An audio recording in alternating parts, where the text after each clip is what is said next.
Hi, Wayne here from Sears PartsDirect. Today we're going to talk about repairing a flat tire on a riding lawnmower. Today we're going to talk about a refrigerator not cooling. Today we're going to talk about what to do when your gas grill won't light, what to do when your dishwasher leaks, troubleshooting a snowblower that won't blow, throw, or even toss your snow. So what went wrong? That's what we'll help you find out.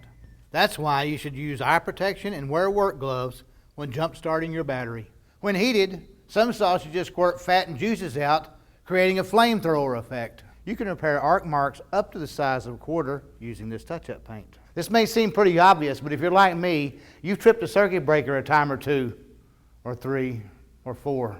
Grandma'll kill you if you ruin her cast iron skillet. You've now eliminated all possible failures except one. Shake the relay to see if it rattles. If it does, that's a telltale sign the relay's fried. Keep an eye out for burnt cookies to make sure that oven's not overheating. Now shake these babies up real good. Peek through that hole to see if the igniter's glowing. Woo, you're done. Now we just need to put it all back together. Hey, thanks for watching. Be sure to check out our other videos here on the YouTube channel. And don't forget to subscribe, please. And check out Facebook too.